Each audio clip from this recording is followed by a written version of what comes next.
Pour conclure ce RSNA, une longue interview avec Brian Casey, l'éditeur-in-chief de Ant Mini, et puis un débat de synthèse sur les tendances de ce RSNA 2018. La Médicale vous présente le journal du RSNA. I am with Brian Casey. Brian, you're the editor-in-chief of Ant Mini. Ant Mini, why this name? Well, an Ant Mini is a case, it's a term that comes from the US, and it is a term that means that it's a type of case where the diagnosis is as obvious, you would recognize it like you would recognize the face of your Ant Mini. So it's actually a very old term that's been around in US radiology for 40 or 50 years, and when we launched AntMini.com in 1999, we were trying to come up with something that was catchy, kind of a Google or a Yahoo or something like that, and Ant Mini was the thing that came up. I can tell you this is catchy because I recognize Ant Mini. Well, there you go. It works, right? Yeah, it works. So tell me about the main trends at the RSNA. What are the main trends for Auntie? Okay. Well, there really is one main trend here at RSNA, and it's artificial intelligence in radiology. It's really kind of sucked all the air out of the room in terms of dominating everything. So all the sessions on artificial intelligence are very crowded. All the vendors are all talking about AI and radiology. If you go back to the North Building, there's a machine learning showcase, and there are maybe 70 to 80 companies over there all showing artificial intelligence. You know, almost every vendor in this hall is showing some type of form of artificial intelligence. We had an interview with Paul Chung, you know Paul, and he was emphasizing about your nice to have and must have. So is there any must have right now? Well, you know, radiologists are doing their job right now without artificial intelligence, so there's not really anything that they have to have, but there are a lot of things that would be nice to have. Radiologists in America, at least, and I think really also all over the world, are really being inundated with work in terms of the volume of data that they're getting from these scanners. So all these scanners that you see here at RSNA, you know, they're producing more and more and more data, more slices, you know, they're working faster, and it's getting really, really hard for radiologists to keep up with all that volume of all that data. You know, you've got CT scans with hundreds of slices, and so it's almost not humanly possible to keep up with it all. So artificial intelligence offers a tool for radiologists to possibly keep up with that volume of data, to not do some of the really mundane tasks that kind of slow them down and aren't that interesting, while at the same time providing better patient care. For example, one AI algorithm that I saw, it analyzes scans of brain scans of patients overnight who might have bleeding in the brain. And a lot of these scans, they might not get looked at a radiologist until the next day. But if the artificial intelligence can say, oh, this patient's got a brain bleed, we need to have somebody look at this now and move that case up to the top of the list. So it's you know, things like that we're just really starting to find out about all the different applications for artificial intelligence. One of the main benefit for the radiologists would be maybe to ease the workflow. Well, that's sort of a two-sided coin, because radiologists want to have their workflow made more easy, but at the same time they don't want artificial intelligence to slow them down. So a really key factor in how artificial intelligence is implemented is how it's integrated into radiologist workflow, because the radiologist doesn't want to be reading a scan on their workstation and then have to go to a totally different workstation to do artificial intelligence. I mean, that's not going to work for them.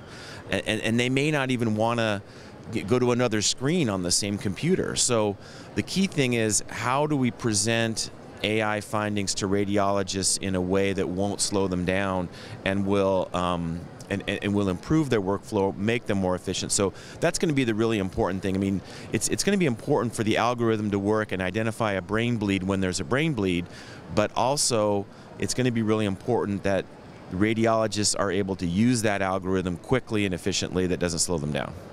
It's almost the end of RSNA, what would be your top 5, top 3, or top 1? I would have to say just top one would be artificial intelligence and radiology, and then everything else is just sort of down lower. That's what everybody's talking about here, and so if there really was one takeaway, it's AI and radiology, and the big question is AI going to live up to the hype? Because it's being hyped. There's a lot of hype here. There's a lot of promotion, a lot of vendors saying, oh, well, we've got AI, and they may or may not. There are very few algorithms that are actually being used clinically right now.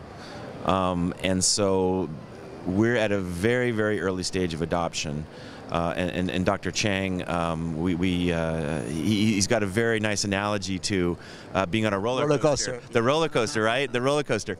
So he said we're kind of going up to the top of the roller coaster, and it's fun right now, but we're going to see what happens when we go over the top. Et maintenant, la minute de Thibaut Jacques. Une thématique qui était très à la mode déjà depuis 2-3 ans, et c'était très vrai à l'ECR notamment il y a 2 ans, c'est la réalité virtuelle. Donc la réalité virtuelle, il y a eu un petit topo aujourd'hui chez Philips où ils présentaient leur casque de réalité virtuelle. Donc la qualité s'améliore par rapport à ce qu'on voyait avant.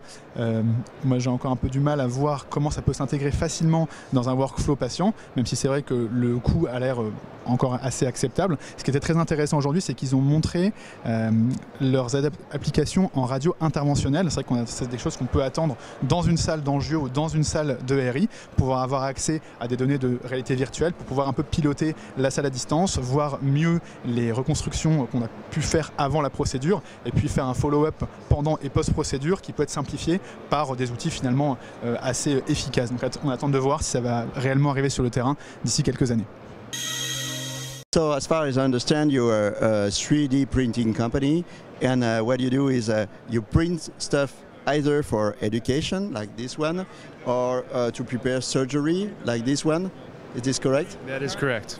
That is correct. So everything you see here started as an MRI or CT scan, some kind of medical imaging, and we go through the image segmentation process. So basically we send you a file. That's correct. You can send us any kind of data, DICOM data preferably, and we'll take that data, we'll go through all the image processing, we have radiologists review it, radiological technologists that perform all the work, a team of engineers that will then prepare those files for 3D printing, we'll manufacture them, and then we'll ship them.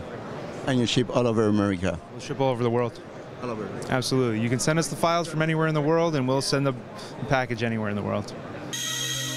Et maintenant, la minute de Thibaut Jacques. Donc pendant ce RSNA, il y a bien sûr eu de nombreuses sessions sur l'interventionnel, des sessions pédagogiques et des sessions scientifiques, avec bien sûr des thématiques très avancées, mais ce qui était aussi intéressant, c'était de voir les différences de pratiques qui peuvent exister dans certaines spécialités entre la RI américaine et la RI française. Je pense notamment à une session de ce matin sur l'interventionnel rachidien.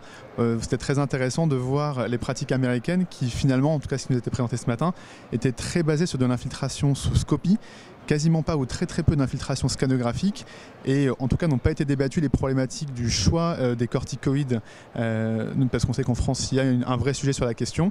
Et ce qui était intéressant de voir aussi, c'est le nombre d'injections de gadolinium qui pratiquaient sur leurs IRM lombaires avant des procédures interventionnelles, alors qu'en France on sait qu'on a une tendance à diminuer massivement l'injection de gadolinium dans les indications mécaniques du rachis.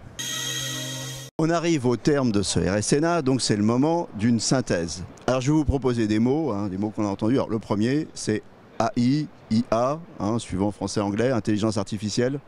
Ça a une présence majeure sur ce salon de l'IA, sur l'expo technique bien sûr, mais très présente aussi sur les sessions scientifiques, les sessions pédagogiques. C'est évidemment une thématique qui est en pleine expansion, et il y a fort à parier que ça sera encore plus marqué l'année prochaine, quand certaines des applications qui sont actuellement au stade de l'exploration scientifique vont commencer à arriver à leur stade d'aboutissement industriel. Les PACS qui s'enrichissent, qui deviennent des vrais hubs de données. Oui, tout à fait. On va pouvoir intégrer à l'intérieur d'un véritable dossier patient informatique à la fois des données radiologiques, mais également des données cliniques, de l'histologie, des examens de laboratoire. On va pouvoir faire rentrer de la génomique, c'est quand même un thème très important sur ce congrès, et également on va pouvoir faire intégrer également des facteurs de risque, et tous ces éléments vont être triés par l'intelligence artificielle pour pouvoir donner une médecine de précision. Alors, une tendance aussi, les plateformes. Edison, par exemple, proposé par GE. On a vu Envoy AI chez TerraRecon. Ça, c'est une tendance lourde des plateformes. Je pense que ça sera encore plus marqué à l'avenir. Là, c'est vrai qu'on voit un peu, ça commence à se développer. Google aussi arrivé. C'est ça, on a vu Google qui propose des plateformes de développement, Nvidia aussi. Donc là, je pense que c'est encore le début, c'est assez balbutiant, mais clairement, ça va monter en flèche dans les années qui viennent, ça c'est sûr. Des surprises, alors on a vu un nouvel entrant, alors lui il avait un stand massif, des Chinois qui arrivent. Des Chinois qui arrivent en force, avec un stand très important, équivalent à nos majors européens ou américains. Ils se positionnent pour l'instant évidemment sur le territoire chinois, mais également aux États-Unis. Ils vont probablement déployer des antennes sur l'Europe, vraisemblablement. Ils ont une gamme absolument complète dans toutes les modalités, scanner, IRM, PET scan, mais également en ultrason. Et ils déclinent des machines qu'ils alignent de façon tout à fait impressionnante. Je pense qu'ils vont véritablement devenir des grands acteurs de l'imagerie médicale.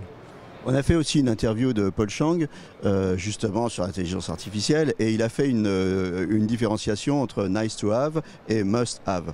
Et donc on a eu un débat là-dessus sur les investissements. C'est vrai qu'on voit plein de choses, mais qu'est-ce qu'on doit vraiment acheter aujourd'hui? C'est ça le problème. Hein, il y a le problème de budget. Ouais, exactement, un problème de budget qu'on a déjà évoqué. C'est vrai que le must have, c'est ce qui va se profiler et c'est ce que tous les industriels vont rechercher à obtenir.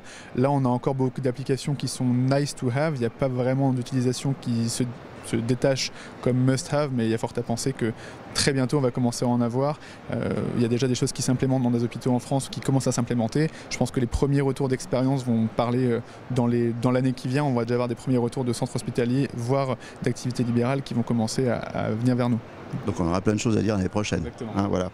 Alors il y a des mots qu'on entend de plus en plus, radiomix. Oui, la radiomix, ça correspond à la capacité d'extraire des textures et des caractéristiques d'image pour prédire des facteurs de risque ou des facteurs pronostiques notamment, pour faire simple. C'est vrai que c'est très certainement un des axes majeurs que va prendre la recherche en radiologie dans les années qui viennent, parce que c'est évident qu'en intégrant la radiologie dans des choses plus subtiles via l'IA, on va réussir peut-être à rendre encore des meilleurs services aux patients. Radiomix, ça va justement avec prédictif, hein, c'est ça? Exactement, c'est la médecine prédictive et finalement la médecine qui va être axée sur le patient, patient-centered, qui est très à la mode en ce moment, mais c'est sûr qu'en allant vers ça, on va être une médecine de plus en plus précise et de plus en plus intéressante pour le patient. Une tendance aussi, la miniaturisation, on a vu une sonde. Oui, il y a des petits échographes. L'échographie se divise en deux parties. Une échographie expert pour les radiologues, avec qu'on appelle multimodalité, avec du Doppler, de l'estallographie, etc. Bon. Mais également aussi des petits échographes de dépistage que l'on peut intégrer dans le camion du SAMU, qui peuvent être donnés pour des petits dispensaires pour faire un tri, disons. Alors très vite aussi, d'autres notions, réalité augmentée. Intéressant à voir, même si pour l'instant ça reste encore pour moi. C'est gadget un peu. C'est un peu gadget pour l'instant, voilà. J'ai l'impression. Par contre, pas gadget, fusion d'images, radiologie interventionnelle, ça on voit ça de plus en plus. Exactement, alors ça reste encore assez balbutiant, j'ai le sentiment, mais je pense que c'est une des applications principales que va avoir la réalité augmentée dans les années à venir. Point important aussi, la présence française avec Business France. Les Français, première communauté, 900 radiologues ont fait le voyage, mais aussi des sociétés. En effet, des sociétés de toute taille, des sociétés très innovantes comme Medexprime qui fait du radiomix et qui sont toutes jeunes mais prometteuses, et des sociétés qui sont un peu plus instaurées comme par exemple Intrasense ou EOS Imaging. Et en effet, nous avons plus de 30 sociétés françaises qui sont présentes, et avec un pavillon France de 8 sociétés françaises cette année. Voilà, il faut renforcer la présence française, et comme le disait le professeur Pruvot, il faut aussi faire des papiers. Il a invité ses internes à faire des papiers pour l'année prochaine. Voilà, c'était notre dernier JT du RSNA. On vous donne rendez-vous en 2019. À bientôt. La Médicale vous a présenté le journal du RSNA.